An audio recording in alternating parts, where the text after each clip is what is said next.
राधे राधे दोस्तों, आपका हमारे YouTube चैनल दिव्य भक्ति ज्ञान वेग में हार्दिक स्वागत है। श्री शिवाय नमस्तुभ्यम, हर हर महादेव। प्रिय श्रोताओं, आज शिव पुराण कथा का 20वां दिन है। हम भागते हैं धन के पीछे, पद के पीछे, नाम के पीछे, पर अंत में लगता है संपत्ति ही सब कुछ है। जो इस भगवान शिव ने कभी महल नहीं मांगा, बैठे शमशान में लिपटे भस्म में, पर शांति तो केवल उन्हीं के पास है। इसलिए भगवान शिव हमें सिखाते हैं, जहाँ संतोष है वहीं सच्चा वैभव भी है। तो आइए आज की कथा से पहले हम सभी प्रार्थना करें। हे भोलेनाथ, हमें आवश्यकता से अधिक कुछ मत दीजिए, केवल इतना दीजिए कि हम आपके स्मरण में रह सके। हमारे भीतर संतोष का दीप जलाइए, वही हमें सबसे अमीर बनाएगा। हर हर महादेव। सनत कुमार जी कहते हैं, महर्षि, जब उस दूत ने शंखचूड़ के पास जाकर विस्तार पूर्वक शिवजी का वचन कह सुनाया तथा तत्वत उनके यथार्थ निश्चय को भी प्रकट किया, तब उसे सुनकर प्रतापी दानवराज शंखचूरण ने भी परम प्रसन्नता पूर्वक युद्ध को ही स्वीकार किया। फिर तो वह तुरंत ही मंत्रियों सहित रथ पर जा बैठा और उसने अपनी सेना को शंकर जी के साथ युद्ध करने का आदेश दिया। इधर अखिलेश्वर जी ने भी तत्काल ही अपनी सेना को और देवों को आगे बढ़ने की आज्ञा दी और स्वयं भी युद्ध के लिए तैयार हो गए। फिर तो शीघ्र ही वह युद्ध भी आरंभ हो गया। उस समय बस लीलावश नाना प्रकार के रणवाग बजने लगे। वीरों के शब्द और कोलाहल चारों ओर गूंज उठे। मुने इस प्रकार देवताओं और दानवों का परस्पर युद्ध होने लगा। उस समय वे दोनों सेनाएं धर्मपुर जूझने लगी। सोम महेंद्र वृष परवाह के साथ लड़ने लगे और विपरीचित के साथ सूर्य का धर्म युद्ध होने लगा। विष्णु दंभ के साथ भीषण संग्राम करने लगे।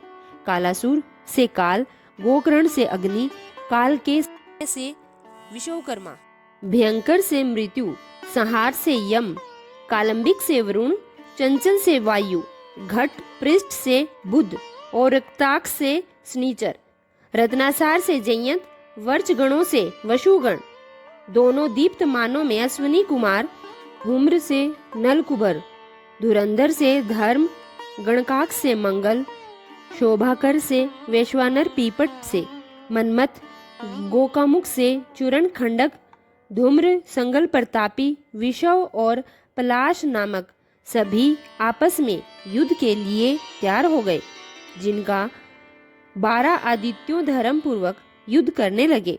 इस प्रकार शिवजी की सहायता के लिए आए हुए अमरों का असुरों के साथ युद्ध होने लगा। 11वें महारुद्र महान बल पराक्रम से संपन्न होकर 11 भयंकर असुर वीरों से भिड़ गए। उग्र और चंडादी के साथ महामणित, राहु के साथ चंद्रमा और शुक्राचार्य के साथ बृहस्पति धर्म युद्ध करने लगे। इस प्रकार उस महायुद्ध में नंदीश्वर आदि सभी शिवगण श्रेष्ठ दानवों के साथ संग्राम करने लगे। विस्तार भ से उनका पृथक वर्णन किया गया है। मुने उस समय सारी सेनाएं निरंतर युद्ध में व्यस्त थी और शंभु काल्यसूत के साथ वट वृक्ष के साथ विराजमान थे। उधर शंखचरण भी रत्न भरणों से विभूषित होकर करोड़ों दानवों के साथ रत्न सिंहासन पर बैठा हुआ था। फिर देवताओं तथा असुरों के चीरकाल तक अत्यंत देर तक युद्ध होता रहा। फिर शंखचूरण भी आकर उस भीषण संग्राम में जुट गया। इसी बीच वीरभद्र समरभूमि में बलशाली शंखचूरण से जा भिड़े। उस युद्ध में दानवराज जिन जिन अस्त्रों की वर्षा करता था, उनको वीरभद्र खेल ही खेल में अपने बाणों से काट डालते थे। व्यास जी इसी समय देवी भद्रकाली ने भी समर भूमि में जाकर बड़ा भयंकर सिंहनाद किया। उनके उस शब्द को सुनते ही सभी दानव मूर्छित हो गए। उस समय देवी ने बारंबार अट्टहास किया और मधुपान करके वे रण के मुहाने पर नृत्य करने लगी। उनके साथ ही उग्र दुष्टा, उग्रदंडा, कोटवी और अन्य ने भी मधुपान किया तथा खूब मधु पीकर युद्ध भूमि में नाचना आरंभ कर दिया। उस समय शिवगणों तथा देवों के देव दलों में महान युद्ध मच गया। सारा सुर समुदाय बहुत प्रकार से गर्जना करता हुआ हर्ष मगन हो गया। फिर काली ने शंखचूरण के ऊपर प्रलयकालीन अग्नि की शिखा के समान उद्दीप्त अग्नाशय शास्त्र चलाया, परंतु दानवराज ने वैष्णवास्त्र से उसे शीघ्र ही शांत कर दिया। तब देवी भद्रकाली ने उस पर नारायण शास्त्र का प्रयोग किया। वह अस्त्र जो दानव स्त्रु को देखकर बढ़ने लगा, तब प्रयाग्नि की ज्वाला के समान जलते हुए नारायण शास्त्र को देखकर शंखचूर्ण दंड की भांति भूमि पर लेट गया और बारंबार प्रणाम करने लगा। तब उस दानव को नम्र हुआ देख वह अस्त्र निर्वित हो गया। उस पर मंत्र पूर्वक ब्रह्मास्त्र छोड़ा गया। उस अस्त्र को प्रज्वलित हुआ देख दानवराज ने भूमि पर खड़े होकर उसे प्रणाम कर दिया और ब्रह्मास्त्र भी उसी के निवारण में कर दिया गया। फिर वह दानवराज कुपित हो उठा और वेग पूर्वक अपने धनुष को खींचकर देवी के ऊपर मंत्र पाठ करते हुए दिव्य शास्त्रों की वर्षा करने लगा। भद्रकाली समर भूमि में अपने विस्तृत मुख को फैलाकर उन अस्त्रों को निगल गई और अट्टहास पूर्वक गर्जना करने लगी, जिससे दानव भयभीत हो गए। तब शंखचूर्ण ने काली के ऊपर 100 योजन लंबी शक्ति से वार किया, परंतु देवी ने अपने दिव्य शास्त्र समूह से उसके 100 टुकड़े कर दिए।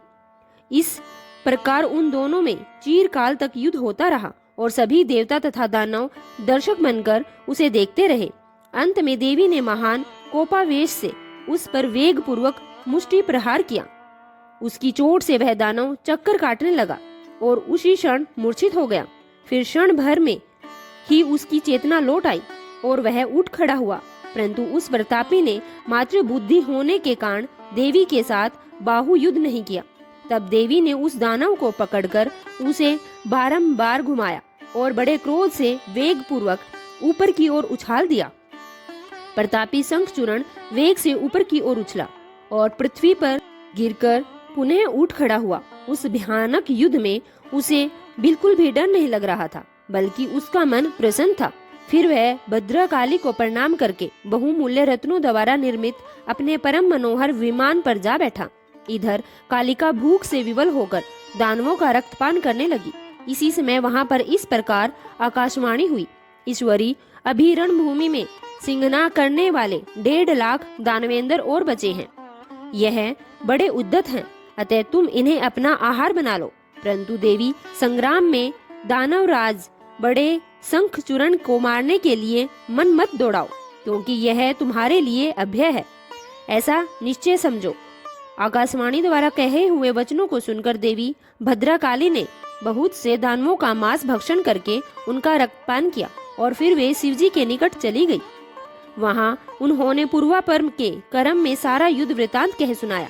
व्यास जी ने पूछा, हे बुद्धिमान सनत कुमार जी, कालिका वह कथन सुनकर महेश्वर ने उस समय क्या कहा और कौन सा कार्य किया, उसे भी आप वर्णन करने की कृपा करें, क्योंकि मेरे मन में यह सब जानने की तीव्र इच्छा जाग उठी है। सनत कुमार जी कहते हैं, ने शंभु तो जीवों के कल्याण करता परमेश्वर और बड़े लीला बिहारी हैं। वे काली द्वारा कहे हुए वचन को सुनकर तुरंत ही उन्हें आश्वासन देते हुए हंसने लगे। फिर वे खुद ही अपने गणों को साथ लेकर युद्ध भूमि की ओर चले। उस समय वे महावृषभ नंदी पर सवार थे और उन्हें के समान पराक्रमी वीरभद्र, भैरव और क्षेत्रपाल आदि उनके साथ थे। रणभूमि में पहुंचकर महेश्वर ने वीर रूप धारण कर लिया। उस समय उन रुद्र की बड़ी शोभा हो रही थी और वे मूर्तिमान काल से दिखाई दे रहे थे। जब शंखचूर्ण की दृष्टि शिवजी पर पड़ी, तब वह विमान से उतर पड़ा और परम भक्ति के साथ दंड की तरह पृथ्वी पर लौटकर उनसे सिर के बल उन्हें प्रणाम किया। इस प्रकार नमस्कार करने के बाद वह तुरंत ही अपने विमान पर जा बैठा और कवच धारण करके उसने धनुष उठा लिया। फिर तो दोनों की ओर से बाणों की झड़ी लग गई। यो व्यर्थ ही बाण वर्षा करने लगे। शिव और शंखचूर्ण का वह उग्र युद्ध सैकड़ों वर्षों तक चलता रहा। अंत में युद्ध स्थल में शंखचूर्ण का वध करने के लिए महाबली महेश्वर ने सहसा अपना वह त्रिशूल उठाया, जिसका निवारण करना बड़े बड़े तेजस्वियों के लिए भी अशक्य है। वह तत्काल ही उसका निषेध करने के लिए इस प्रकार आकाशवाणी हुई, शंकर, मेरी प्रार्थना सुनिए और इस समय इस त्रिशूल को मत चलाइए। ईश, यदि आप क्षण मात्र में पूरे ब्रह्मांड का विनाश करने में सर्वथा समर्थ हैं, और इस अकेले दानव शंखचूर्ण की तो बात ही क्या है, फिर भी आप स्वामी के द्वारा मर्यादा का विनाश नहीं होना चाहिए। महादेव, आप उस देव मर्यादा को सुनिए और आप उसे सत्य और सफल बनाइए। वह देव मर्यादा यह है कि जब तक इस शंखचूर्ण के हाथ में श्री हरि का परम उग्र कवच वर्तमान रहेगा और इसकी पतिव्रता पत्नी अर्थात तुलसी का चित्तव अखंडित रहेगा, तब तक इस पर जरा और मृत्यु अपना प्रभाव नहीं डाल सकेंगे। अतः हे जगदीश्वर शंकर, ब्रह्मा के इस वचन को सत्य कीजिए। तब शिवजी ने उस आकाशवाणी को सुनकर तथास्तु कहकर उसे स्वीकार कर लिया और विष्णु जी को उस कार्य के लिए प्रेरित किया। फिर तो शिवजी की इच्छा से विष्णु जी वहां से चले गए। वे तो मायावियों के भी श्रेष्ठ मायावी ठहरे।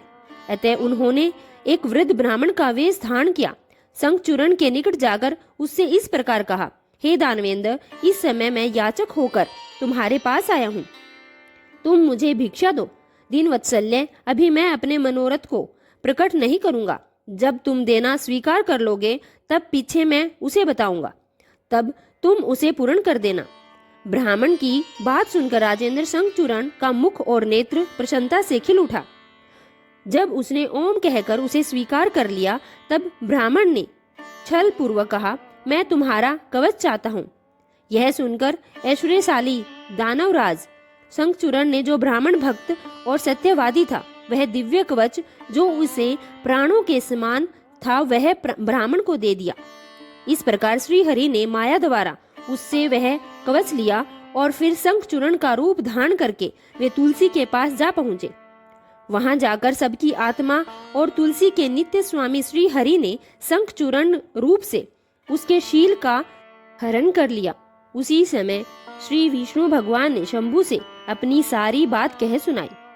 तब शिवजी ने शंखचूर्ण के वध के निमित्त अपना उद्धित त्रिशूल हाथ में लिया। परमात्मा शंकर का वह विजय नामक त्रिशूल अपनी उत्कृष्ट प्रभा बिखेर रहा था। उससे सारी दिशाएं, पृथ्वी और आकाश प्रकाशित हो उठे। वह मध्याह्नकालीन करोड़ों सूर्यों तथा प्रल्याग्नि की शिखा के समान चमकीला था। उसका निवारण करना सर्वथा असंभव था। वह दुर्धर्ष, कभी व्यर्थ न होने वाला और शत्रुओं का संहारक था। वह तेजों का अत्यंत उग्र समूह, संपूर्ण शास्त्रार्थों का सहायक, भयंकर और सारे देवताओं तथा असुरों के लिए दुस्सह था। वह एक ही स्थान पर एक ऐसा दमक रहा था मानो लीला का सहारा लेकर संपूर्ण ब्रह्मांड का संहार करने के लिए उद्यत हो।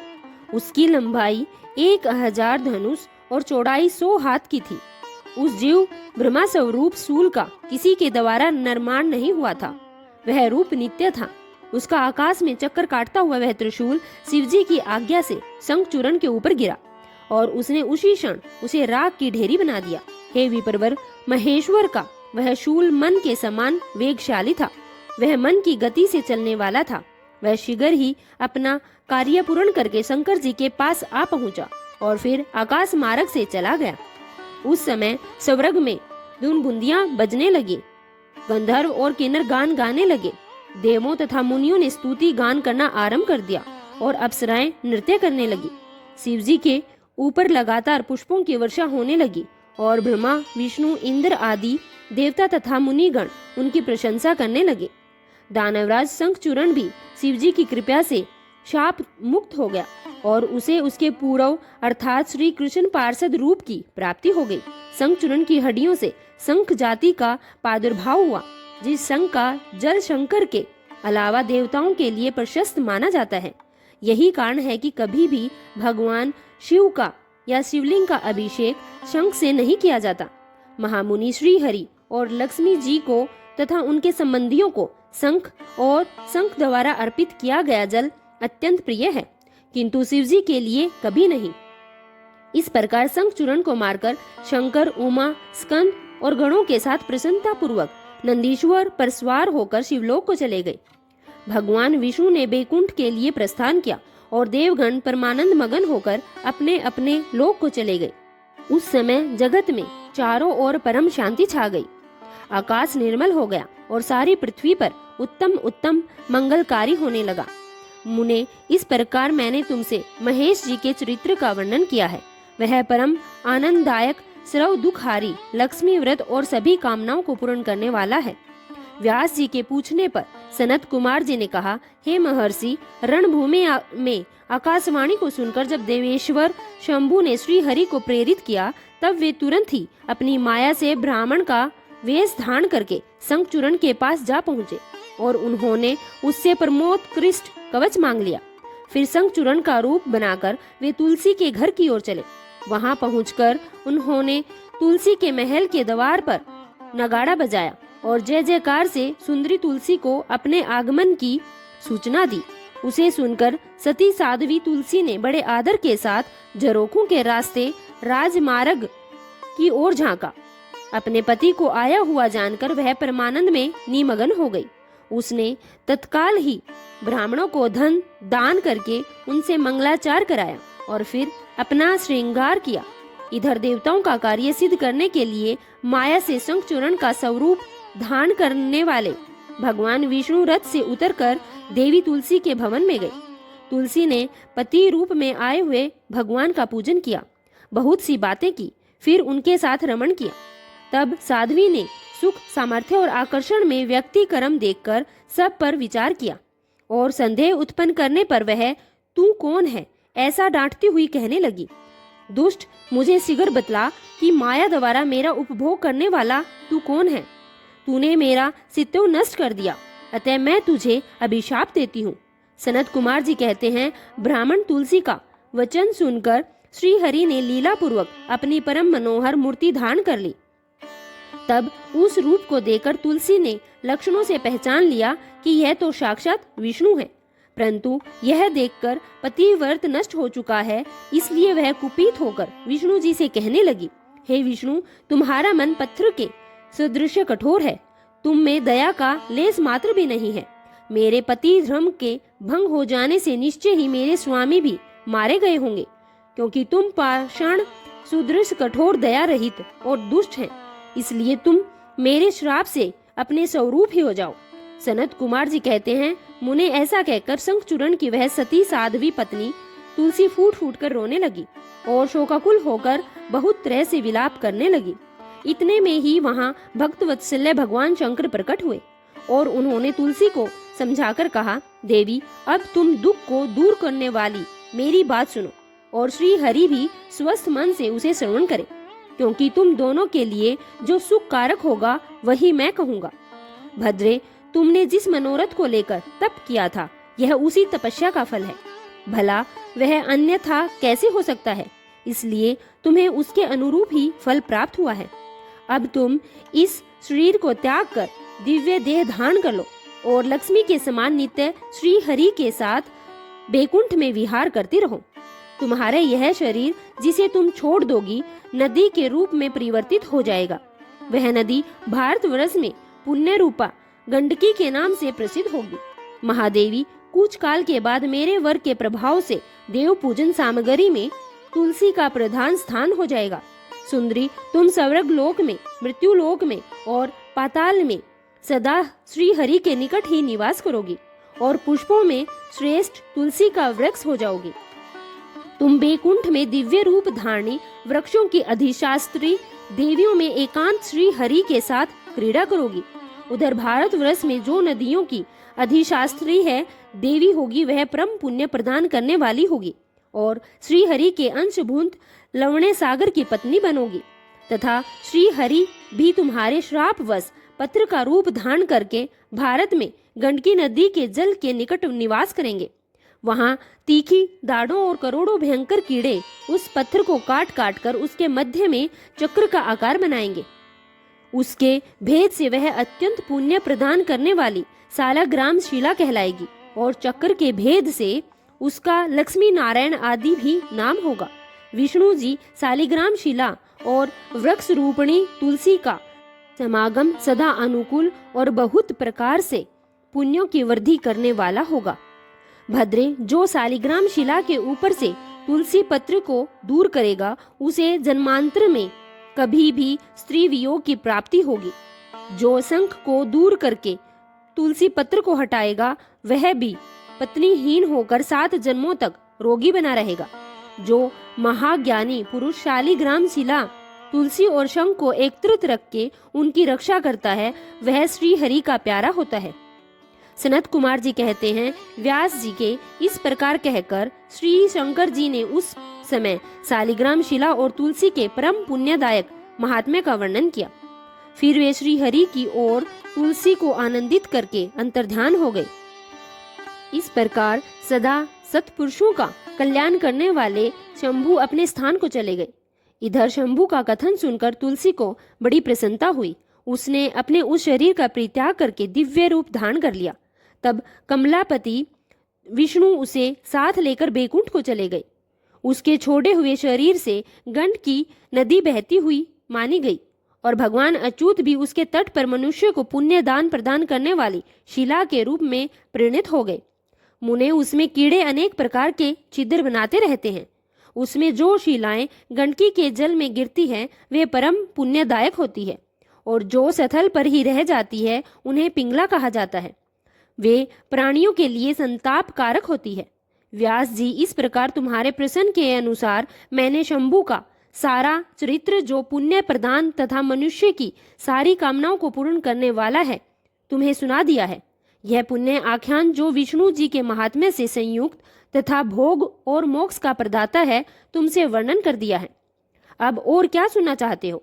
तब सनत कुमार जी कहने लगे, व्यास जी, जिस प्रकार अंधकासुर ने परमात्मा शंभु और गणाध्यक्ष पद को प्राप्त किया था, महेश्वर के उस मंगल चरित्र का श्रवण करो।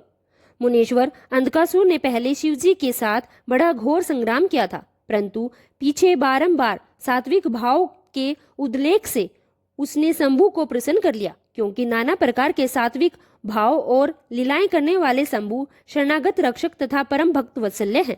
उनका महात्म्य बड़ा अद्भुत है। व्यास जी ने पूछा, हे ऐश्वर्यशाली मुनिवर, वह अंधक कौन था और भूतल पर किस वीर्यवान के कुल में उत्पन्न हुआ? दैत्यों में प्रधान तथा महामंसवी उस बलवान अंधक का स्वरूप कैसा था और वह किसका पुत्र था? उसने परम तेजस्वी शंभु की गणाध्यक्षता को कैसे प्राप्त किया? यदि अंधक गणेश्वर हो गया तब वह परम धन्यवाद का पात्र है।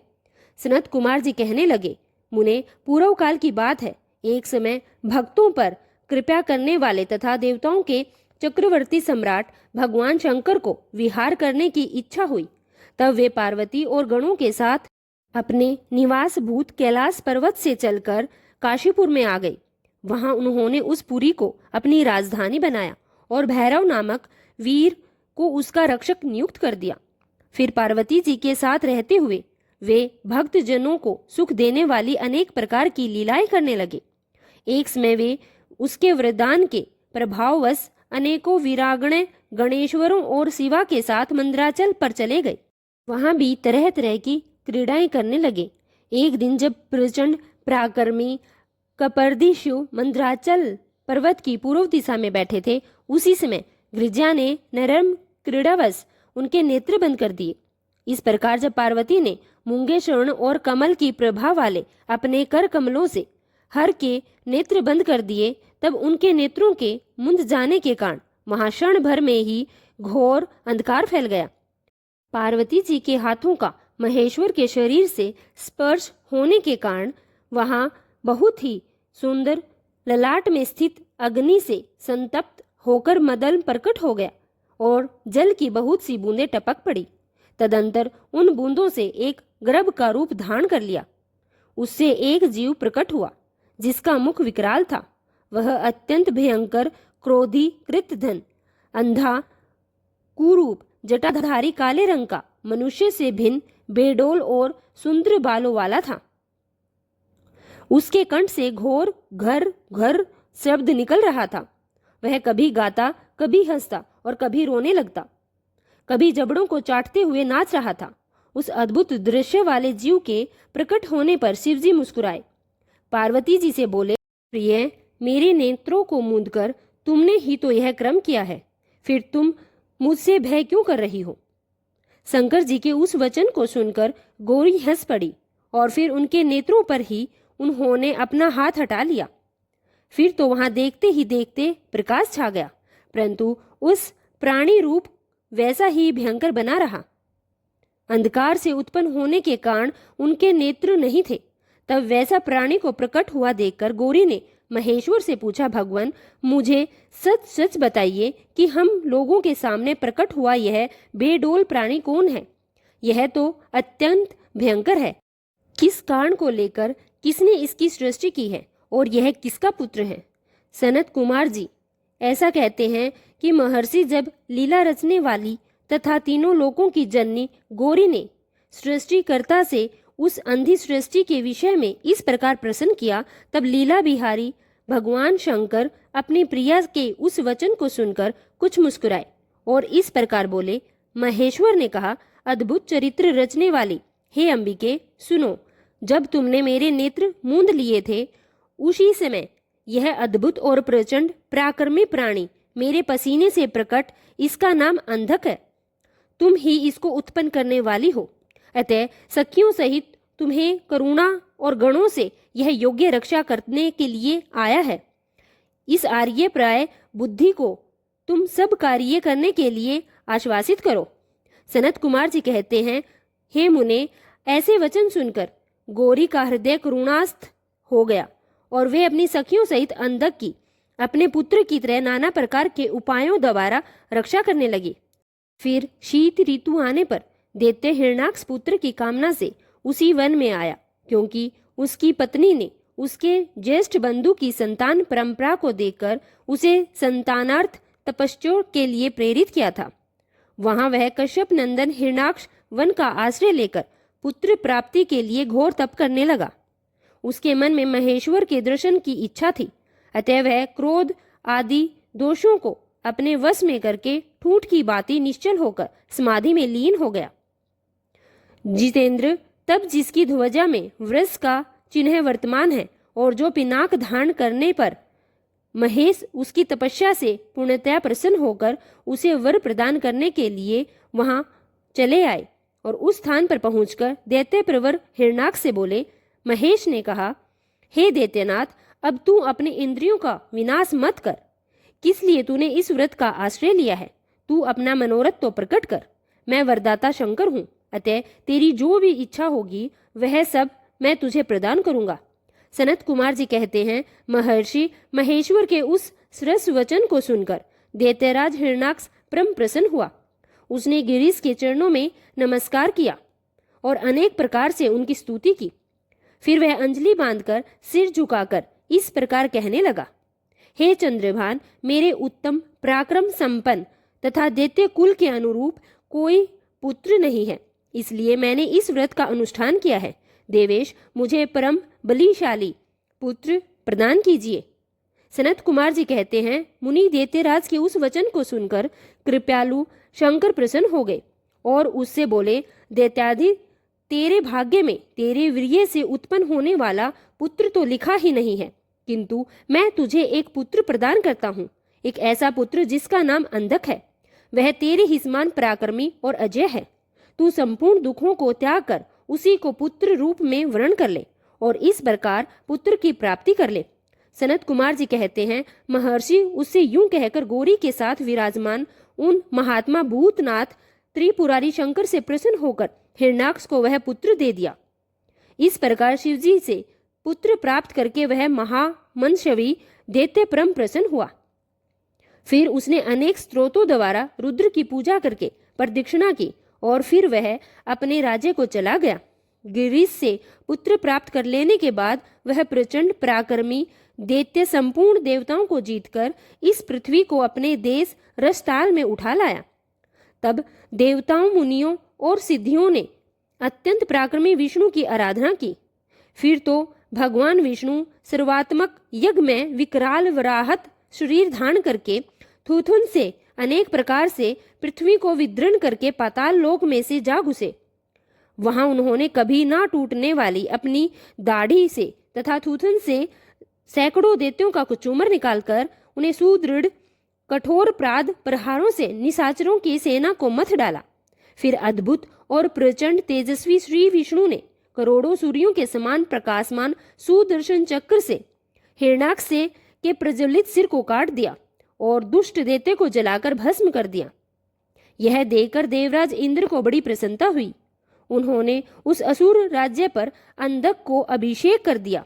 फिर महात्मा इंद्र श्री विष्णु को अपनी दाढ़ी द्वारा पाताल लोक से पृथ्वी को लाते हुए देखकर परम प्रसन्न हुए और अपने स्थान पर आकर पूर्ववत स्वर्ग और भूतल की रक्षा करने लगे। इधर वह रूप धारण करके उत्तम कार्य करने वाले उग्र रूपधारी श्रीहरि प्रसन्नचित हुए। समस्त देवताओं, मुनियों और पद्म योनि प्रशंसित होकर अपने लोक को चले गए। इस प्रकार वह रूपधारी विष्णु जी अपने असुर राज हिरण्याक्ष के मारे जाने पर समस्त देव मुनि तथा अन्याय जीव सभी प्रसन्न और सुखी हो गए। सनत कुमार जी कहते हैं, व्यास जी, इधर वह रूपधारी श्री हरि के द्वारा इस प्रकार भाई के मारे जाने पर हिरण्यकश्यप शोक और क्रोध से संतप्त हो उठा। श्री हरि के साथ वर करना तो उसे रुचता ही था, अतः उसने असुरों को प्रजा का विनाश करने के लिए आज्ञा दे दी। तब वे सहार प्रिय स्वामी की आज्ञा को शिरोधार्य करके देवताओं और प्रजाओं का विनाश करने लगे।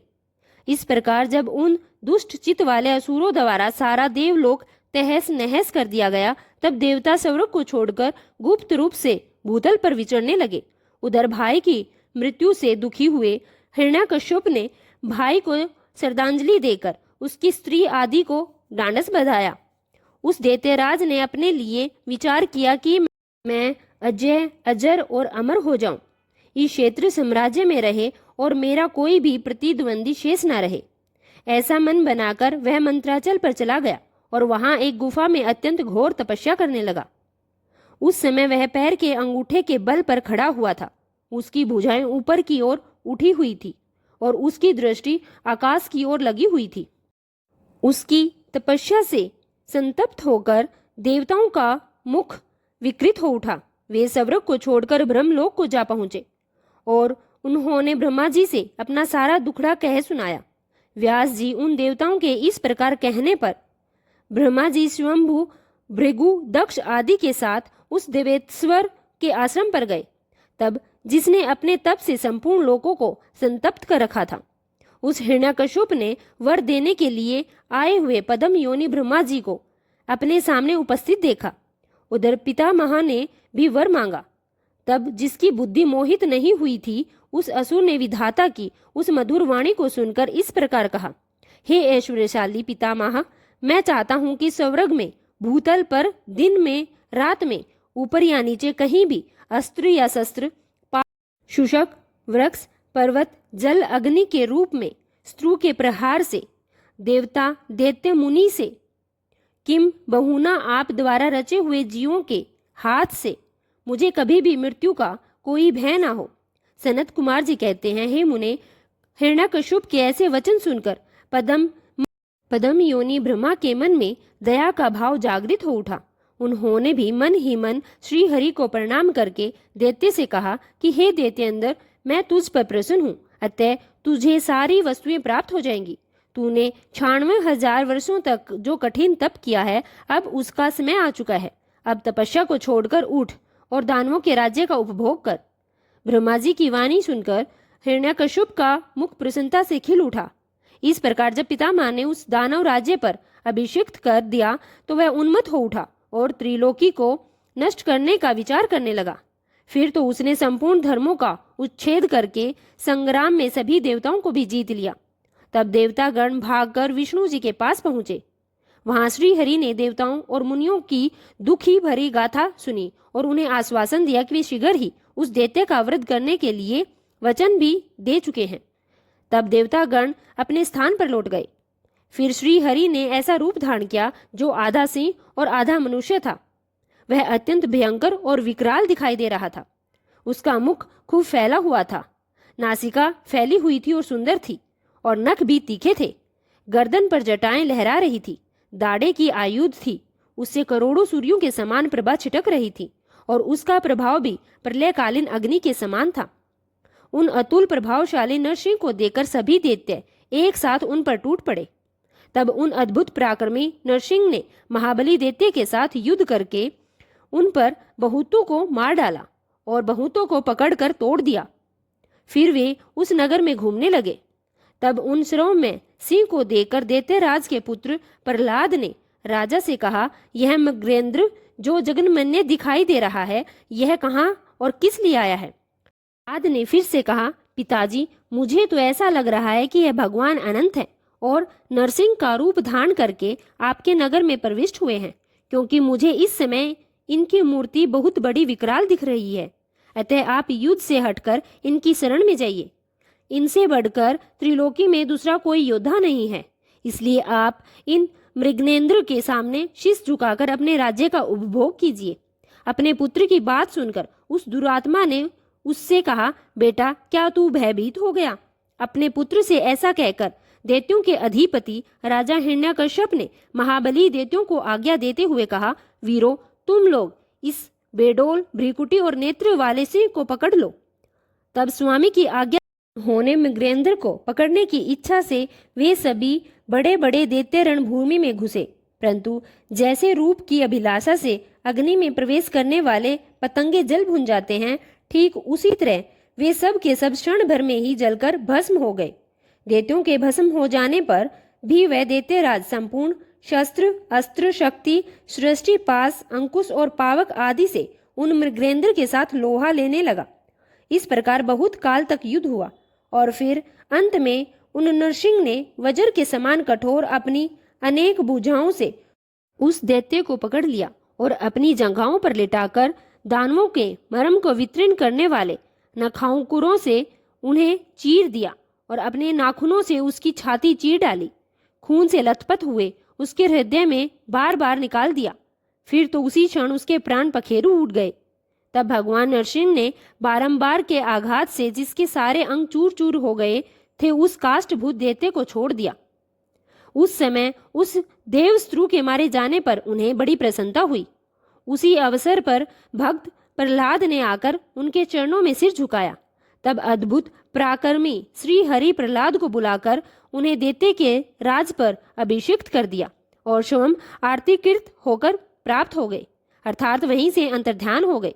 फिर पितामह आदि समस्त सुरेश्वर प्रसन्न होकर अपना कार्य सिद्ध करने वाले पूजनीय विष्णु भगवान को प्रणाम करके अपने अपने धाम को चले गए। विपर्वर प्रसंगवश मैंने रुद्र से अंधक की उत्पत्ति, विरह से हिरण्यकश्यप की मृत्यु, नरसिंह के हाथों और उसके भाई का विनाश और प्रहलाद की राज्य प्राप्ति का वर्णन कर दिया है। दिव्य श्रेष्ठ, अब मैं शिव जी की कृपा से प्राप्त हुए अंधक के प्रभाव, शंकर जी के साथ उसके युद्ध का और पीछे जिस प्रकार उस महेश के गणाध्यक्ष पद की प्राप्ति हुई, उस कथा का भी वर्णन करता हूँ। सुनो, सनत कुमार जी कहते हैं, मुनीश्वर, एक समय हिरण्याक्ष का पुत्र अंधक अपने भाइयों के साथ विहार में संलग्न था। उसी समय उसके कामशक्त मंदाग्ध भाइयों ने उससे कहा, अरे अंधे, तुम्हें तो अब राज्य से भला क्या प्रयोजन है? हिरण्याक्ष तो मूर्ख था, जो अपने घोर तप द्वारा शंकर जी को प्रसन्न करके भी तुम जैसे कुरूप, बेडोल, कली प्रिय और नेत्रहीन को प्राप्त किया। ऐसे तुम तो राज्य के भागी हो ही नहीं सकते, क्योंकि भला तुम्हें विचार करो कि कहीं दूसरे से उत्पन्न हुआ पुत्र भी राज्य का हो सकता है। सच पूछो तो निश्चय ही इस राज्य के भागी केवल हम लोग ही हैं। सनत कुमार जी कहते हैं, मुने, उन लोगों की वह बात सुनकर अंधक दीन हो गया। फिर उसने स्वयं ही बुद्धिपूर्वक विचार करके तरह तरह की बातों से उन्हें शांत किया और रात के समय वह निर्जन वन में चला गया। वहां उसने हजारों वर्षों तक घोर तप करके अपने शरीर को सूखा डाला और अंत में उस शरीर को अग्नि के होम में देना चाहा। तब ब्रह्मा जी ने उसे वैसा करने से रोकते हुए कहा, दानव, अब तुम वर मांग ले। सारा संसार में जिस दुर्लभ तप से वस्तु को प्राप्त करने की तेरी अभिलाषा हो, उसे तू मुझसे ले ले। पद्म योनि श्री ब्रह्मा जी के वचन सुनकर वह दैत्य दीनता और नरमता पूर्वक कहने लगा, हे भगवान, जिन निष्ठुरों ने मेरा राज्य छीन लिया है, वे सब दैत्य आदि मेरे भाई हो जाएं। मुझ अंधक को दिव्य चक्षु प्रदान प्राप्त हो जाए। इंद्र, देवता, गंधर्व, यक्ष, नाग, मनुष्य तथा अन्य किसी भी प्राणी से मेरी मृत्यु ना हो। उसके उस अत्यंत दारुण वचन को सुनकर ब्रह्मा जी बोले, दैत्येंद्र, यह सारी बातें तो हो ही जाएंगी, किंतु तू अपने विनाश का कोई कारण ऐसा ना बना जो स्वीकार कर ले, क्योंकि जगत में कोई भी ऐसा प्राणी नहीं हुआ और ना ही होगा जो काल के गाल में ना आया हो। फिर तुझ जैसे सत्य पुरुष को तो अत्यंत जीवन का विचार त्याग ही देना चाहिए। ब्रह्मा जी के इस अनुनय भरे वचन को सुनकर वे दैत्य पुनः बोला, हे प्रभु, तीनों कालों में जो उत्तम, मध्यम और बीच नारियां हैं, उन्हीं नारियों में कोई रत्नाभूत नारी मेरी जननी होगी। वह मनुष्य लोक के लिए भी दुर्लभ और शरीर, मन और वचन से भी अगम्य है। उसमें राक्षस भाव के कारण मेरी काम भावना उत्पन्न हो जाए, तभी मेरा नाश हो जाए। उसकी बात सुनकर ब्रह्मा जी को महान आश्चर्य हुआ। वे शंकर जी के चरण कमलों का स्मरण करने लगे। तब शंभू जी की आज्ञा पाकर वे उस अंधक से बोले, दैत्यवर, तू जो कुछ चाहता है वह सभी तेरे काम वचन पूर्ण होंगे। दैत्येंद्र उठ, दैत्येंद्र अब उठ, अपना अभीष्ट प्राप्त कर और सदा वीरों के समान युद्ध करता रहे।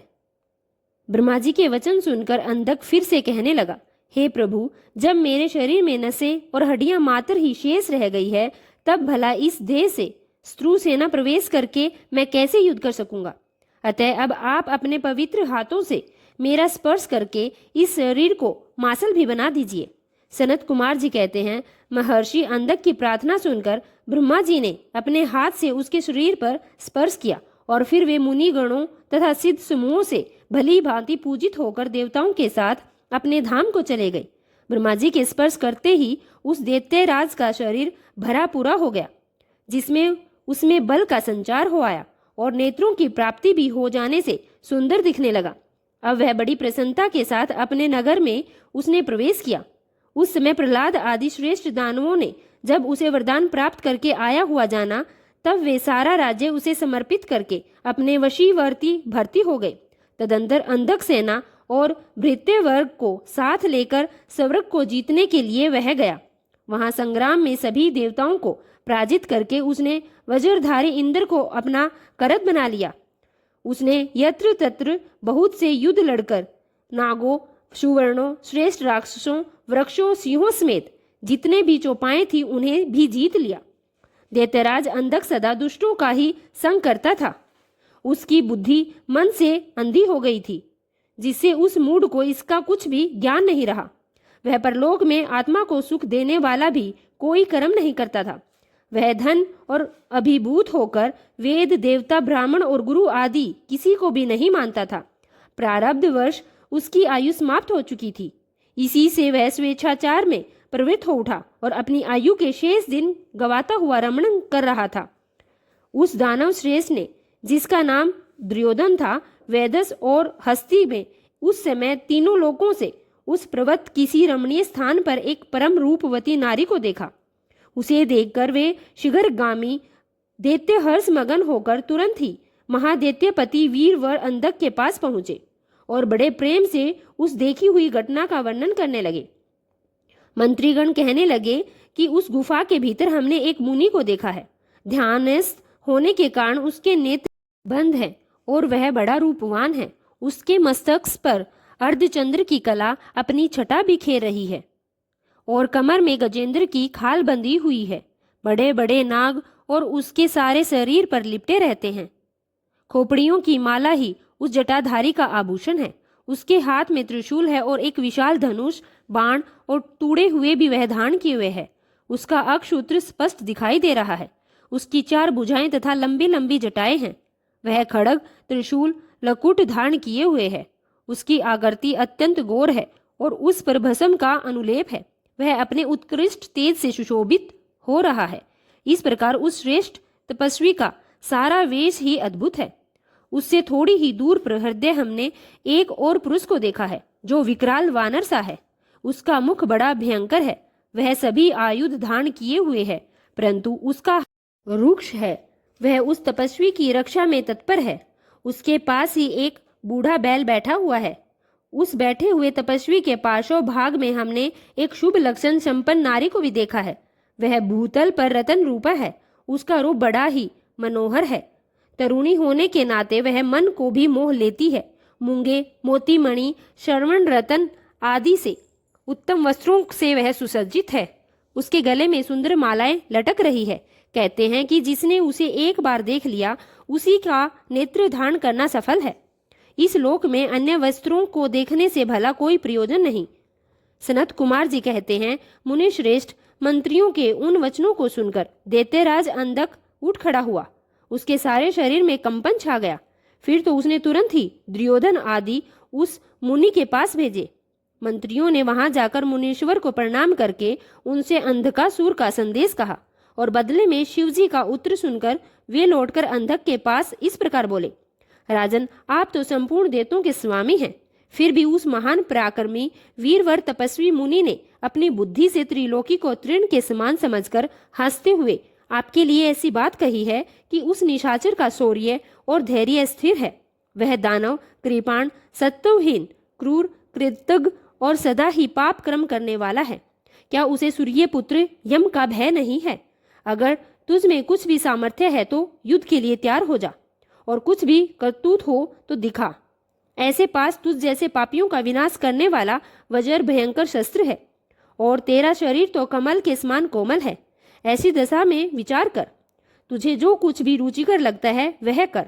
सनत कुमार जी कहते हैं, मुनिवर, मंत्रियों की बात सुनकर माता पार्वती पर मोहित हुआ वह कामदा राक्षस विशाल सेना के साथ चल दिया और वहां पहुंचकर नंदीश्वर से युद्ध करने लगा। वह युद्ध बड़ा भयंकर हुआ। युद्ध स्थल में मांस, मज्जा और रक्त कीच मच गई। वहां सिर कटे हुए धड़ नाच रहे थे। कच्चा मांस खाने वाले जानवर चारों ओर व्याप्त हो गए, जिससे वह दृश्य बड़ा भयंकर लग रहा था। थोड़ी देर में दैत्यगण तो भाग खड़े हुए। तब पिनाकधारी दक्ष कन्या सती को भली भांति धीरज बताते हुए बोले, प्रिय, मैंने जो पहले अत्यंत भयंकर महान पाशुपत व्रत का अनुष्ठान किया था, उसमें रात दिन तुम्हारे प्रसंग वश जो हमारी सेना का विनाश हुआ है, यह विघन सा आ पड़ा, और देवी मरण धर्मा प्राणियों का जो अमरों पर आक्रमण हुआ है, वह मानव पुण्य का विनाश करने वाला कोई ग्रह प्रकट हुआ है। अतः अब मैं पुनः किसी निर्जन वन में जाकर उस परम अद्भुत दिव्य व्रत की दीक्षा लूंगा और उस कठिन व्रत का अनुष्ठान करूंगा। सुंदरी, तुम्हारा शोक और भय दूर हो जाना चाहिए। सनत कुमार जी कहते हैं, मुने, इतना कहकर उग्र प्रभावशाली महात्मा शंकर धीरे से अपना सिंगा बजाकर एक अत्यंत भयंकर पावन वन में चले गए। वहां वे 1000 वर्षों के लिए पाशुपत व्रत के अनुष्ठान में तत्पर हो गए। इस व्रत को निभाना देवों और असुरों की शक्ति के बाहर है। इधर शील गुण से संपन्न पतिव्रता देवी पार्वती मंद्राचल पर्वत पर ही रहकर शिवजी के आगमन की प्रतीक्षा करती रहती थी। यद्यपि पुत्र स्थानीय वीरगण उनकी सुरक्षा में तत्पर थे, फिर भी उस गुहे के भीतर अकेली रहने के कारण वे सदा भयभीत रहती थी, जिससे उन्हें बड़ा दुख होता था। इसी बीच वरदान के प्रभाव से उन्मत्त हुआ वह दैत्य अंधक, जिसका धैर्य कामदेव के बाणों से छिन्न भिन्न हो उठा था, अपने मुख्य योद्धाओं के साथ लेकर पुनः उस गुफा पर चढ़ गया। सैनिकों सहित उसने वीरगण के साथ अत्यंत अद्भुत युद्ध किया। उस समय सभी वीरों ने अन्न, जल और नींद का परित्याग कर दिया था। इस प्रकार वह युद्ध लगातार 505 दिन रात तक चलता रहा। अंत में दैत्य की भुजाओं से छूटे हुए आयुधों के प्रहार से नंदीश्वर का शरीर घायल हो गया, जिससे वे गुहे द्वार पर ही गिर पड़े और मूर्छित हो गए।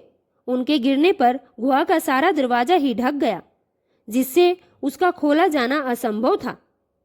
फिर दैत्यों ने ही 2 घड़ी में सारे वीरगणों को अपने अस्त्रों समूह आच्छादित कर और उन्हें हरा दिया।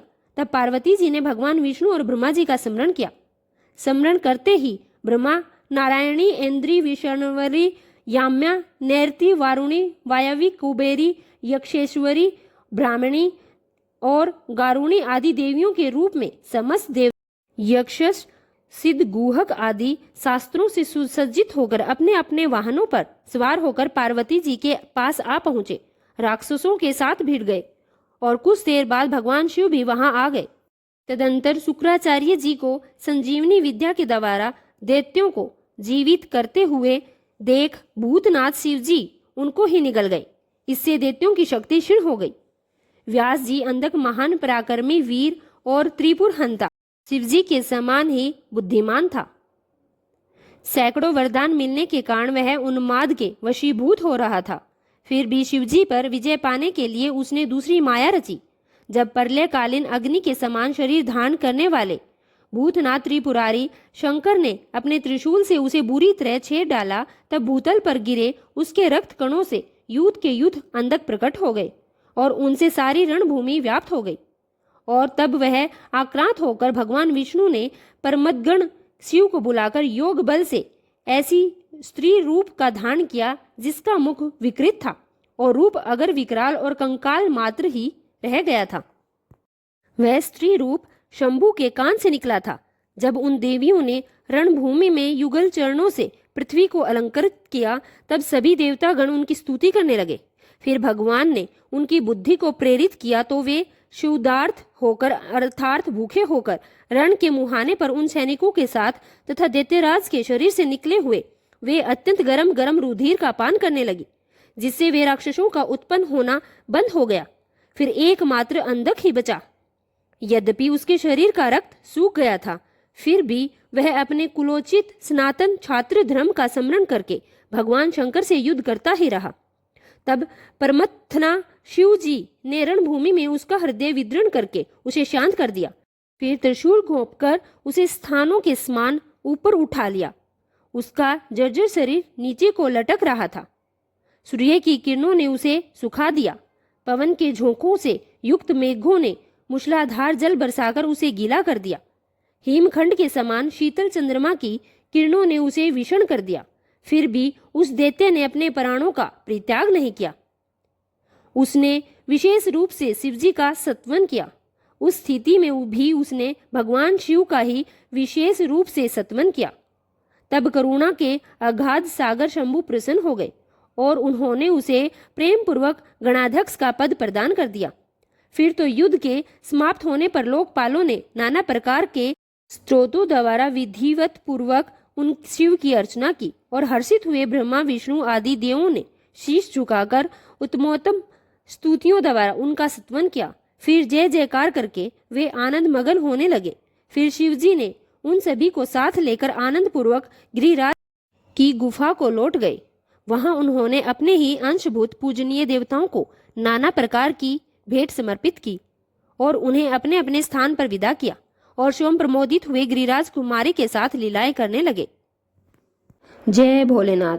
आज के अध्याय में बस इतना ही। इसके आगे की कथा आप कल के अध्याय में सुनेंगे।